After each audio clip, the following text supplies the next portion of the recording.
Bonsoir à tous et bonsoir à vous deux. Bonsoir Nicole, bonsoir Patrick. Bonsoir David. Mossou, Patrick Banté, ça fait Mossou Banté. C'est le nom de votre compagnie. 40 ans, 20 ans chacun. En fait, finalement, c'est pas si vieux, Patrick. Non, non, effectivement, si on le prend comme ça. Mais oui. 40 ans quand même. Vous les avez vus passer, Nicole? Pas du tout. Non, hein. Non, enfin, on peut compter les spectacles parce que ça en fait à peu près un par an. Ouais. Mais comme à chaque fois c'est une nouvelle aventure, ben, on oublie de compter, de voir ce qu'il y a derrière en fait. Et quelle aventure hein, qu'on peut retrouver dans un livre que vous sortez ces jours-ci, et puis des spectacles pour les 40 ans, notamment au Martyr, on va en parler. Avant ça, 3 petites questions, 3 genres questionnaires de Proust, hein, vous y allez du tac au tac. Si vous étiez, Nicole, un tableau, vous seriez quoi? Ouais, je serais sûrement un Rembrandt. Dans les portraits qu'il a fait, disons à mon âge, un âge un peu avancé, avec un humour dans les yeux, D'accord. sur la vétusté du corps. Oula, ça va loin.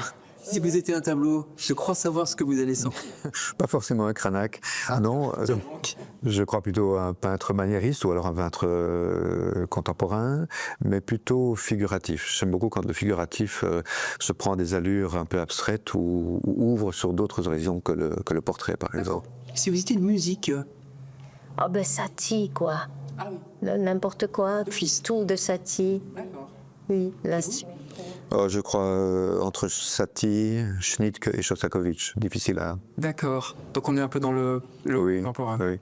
Et si vous étiez un spectacle, mais un spectacle qui n'est pas de vous? Alors, c'était il y a très très longtemps, une compagnie polonaise qui s'appelait Urwa, Ouais. qui est venue au Palais du Midi. Oula. Et à un moment donné, il y avait une chorale, et à un moment donné, un mur qui prenait feu. Et c'est un souvenir tellement lointain que c'est devenu un mythe pour moi. La première fois, bon, j'étais plus dans le milieu de la danse et tout un peu, j'ai vu les gens ensemble, j'ai vu le feu, j'ai vu le passage des murs. Et vous? Oh, moi c'est très clair, c'est Tadeusz Kantor, qui est un metteur en scène polonais que j'ai découvert quand j'avais 20 ans à Bruxelles, au Waldeskarbeek, produite par le 140, je crois. Découvert en tout cas par Joe Dekmin. Et ça, c'était vraiment une rupture complète avec le théâtre psychologique, avec le réalisme psychologique. Et il a ouvert d'autres univers. Et ça a ouvert des portes en vous. Vous en parlez d'ailleurs dans ce très beau livre Traverser les mondes. Vous êtes en tout cas les invités de LCR ce soir.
Voilà, ça c'était quelques notes, quelques images des arrières-mondes qui sont jusqu'au 12 au Martyr. Il y a 3 spectacles, hein, les arrière-mondes, les Ophélias ou Ophélias je crois, et le 3e c'est Skeleton, c'est une petite forme. Comment vous avez choisi d'ailleurs ces 3 spectacles? Parce que voilà, il y en a énormément. Ben, c'est Philippe Sireuil, le directeur des Martyrs, qui les a choisis, qui est venu les voir. Et c'est quelqu'un qui nous soutient depuis le début et qui nous soutient encore.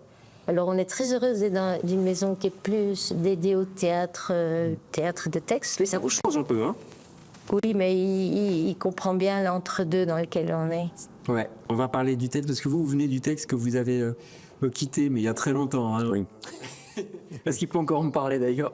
Un petit mot quand même sur les arrière-mondes. C'est quoi ces êtres? On a l'impression qu'ils sont échappés de quelque chose, perdus dans la nuit des temps. Comment naissent les idées de spectacle pour la compagnie Mossou Bonté? Comment ça se passe? Au départ, c'est toujours un projet qui est assez précis, mais qui se développe avec les improvisations qu'on travaille avec les danseurs et les acteurs. Et donc, ça prend des tours parfois imprévus, parce qu'on ne retient que ce qui vient dans ce qu'on n'attendait pas qu'il vienne. Donc, dans l'impromptu des improvisations, c'est la surprise, oui, ce qui nous dépasse en fait. Après ça, on écrit et ça ne bouge plus. Dans le cas des arrière-mondes, le spectacle a assez bien bougé, mais finalement, l'idée, c'était quand même que des êtres qui sont comme des rescapés de l'histoire, qui viennent d'un temps lointain, retournent dans le monde à certains moments de l'histoire des humains. Et la dernière fois qu'ils sont venus, c'était au XVe siècle. Ils en ont gardé l'aspect, les hauts fronts, l'apparence. Et maintenant, ils réapparaissent aujourd'hui avec le désir d'entrer en contact avec nous, mais à la fois avec une certaine réserve, une certaine retenue. Est-ce que c'est vraiment l'époque où ils veulent vivre et se mélanger ou pas? Mystère. Mystère. On peut comprendre leurs doutes. Ouais, je comprends tout à fait. Il y a toujours d'ailleurs un mystère dans tous vos spectacles. Il y a cette conférence aussi dansante, je ne sais pas comment on peut le dire, Skeleton. Ça aussi, c'est quelque chose. On voit une photo là pour l'instant, ça vient d'où? Plutôt ballante que dansant. Ben, au début, ça devait être très sérieusement les bienfaits du squelette, parce que pour les danseurs, c'est très important, la structure du corps. C'est la base, hein, oui. Qui soulage la musculature et tout. Ils sont souvent chez les ostéos, chez les kinés, hein. Et puis, Bernard Hellenbosch, qui était désigné pour incarner ce squelette, en fait, impossible de prendre au sérieux avec lui. Donc, on l'a mis dans la situation d'un discours qui dépasse.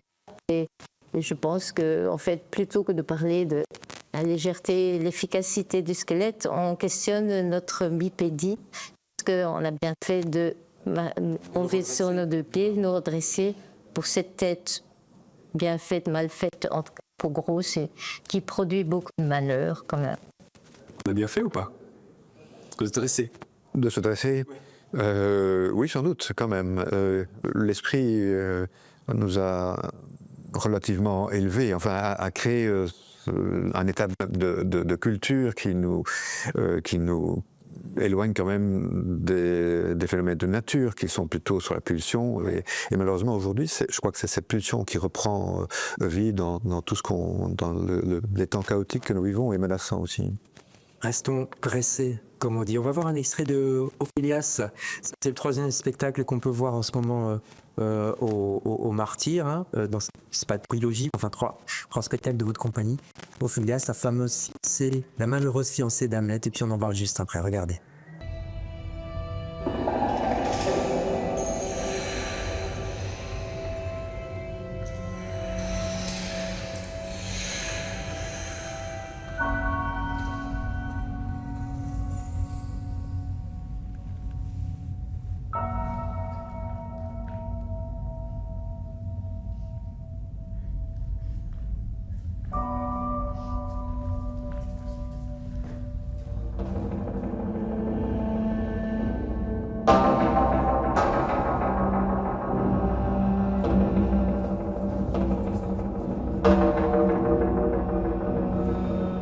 Voilà, Ophélias, qu'un S, s'il vous plaît, parce qu'il y en a quatre noyés qui représentent cette pauvre Ophélie, mais qui vont se redresser. Enfin, on parlait de se dresser tout à l'heure, mais est-ce qu'il y a un message là derrière?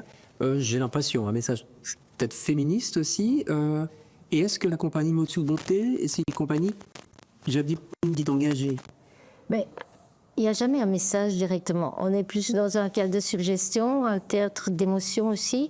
On va creuser des sensations qu'on a pu avoir et les questionner. Je crois que c'est du questionnement sur pourquoi cette fascination pour les peintres pré-raphaélites, pour une femme qui est quand même morte et qui est magnifique parmi les fleurs symboliques et tout. Donc ça, c'est la fin du 19e anglais. Et il y a toute une culture dont nous, femmes d'aujourd'hui et hommes d'aujourd'hui, venons, où la femme fragilisée, malade, faible et même morte, était quelque part sublimée par les arts.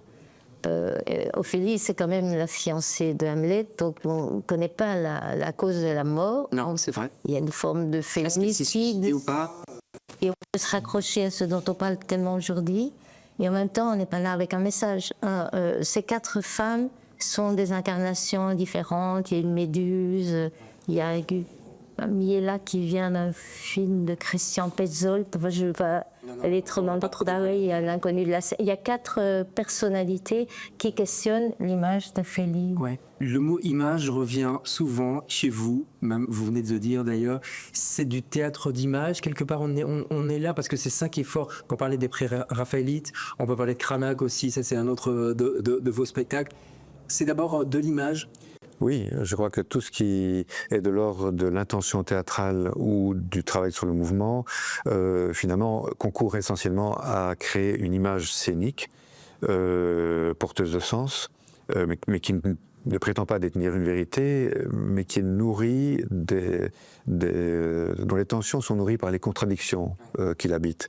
Et cela, pour nous, c'est très important de présenter des choses qui sont de l'ordre du mystère, de la complexité de l'être aussi, mais dans des images qui font sens pour les spectateurs, qui sont dans lesquelles on peut projeter son imaginaire. 40 ans d'imaginaire, 40 ans de danse aussi, le corps, c'est important évidemment. Pourquoi vous faites de la danse? Pourquoi vous êtes chorégraphe? C'est une vieille histoire. Hein. Il en reste 2 minutes. Hein. Oui, faire de la danse et chorégraphe, c'est vraiment 2 choses. Je crois qu'ici, dans notre travail, le corps est un outil qu'on met au service d'une thématique, d'une imagerie, de fantasmes, de rapport à l'autre, au plateau. Donc le corps n'est pas une fin en soi, ni la danse un moyen d'expression autonome. On essaie toujours de le mixer à la musique, à l'image, à la scénographie. Enfin, on doit faire un modelage avec tout ça, et dont le corps fait partie. Ouais, le corps sur scène, les images, il y a tout ça, il y a eu tout ça pendant 40 ans. Je montre le livre, ça s'appelle Traverser les mondes. Il faut se précipiter sur ce livre parce que il y a tout, vous expliquez vos voyages, surtout vos rencontres, vos moments forts, notamment en Silésie, un passage très très beau, notamment aussi au Congo, en ce qui vous concerne. C'est toute une vie en fait. On espère qu'il y aura encore 40 ans au nouveau, et puis on croise les doigts aussi pour la culture. Je sais que vous êtes sensible aux moyens alloués à la culture et pas en ce moment, mais on va garder confiance quand même, non? C'est la fin de l'année, là on va essayer d'être positif. Ça s'appelle Traverser les mondes, ça c'est le livre, et les spectacles c'est au Martyr. Mais il y a plein de théâtres qui sont concernés. Il y a les Tanneurs, il y a le 140 de mémoire pour Bruxelles, il y a Charleroi Danse, et puis en Wallonie aussi du côté de Oui. Il faut aller sur le site de votre compagnie. Et on est d'accord, toutes les dates sont là. Oui, tout à fait. Et on peut vous retrouver, on ne peut pas vous échapper. Et on n'a pas envie de vous échapper. Merci beaucoup. Nous on se retrouve demain avec d'autres invités. Bonsoir.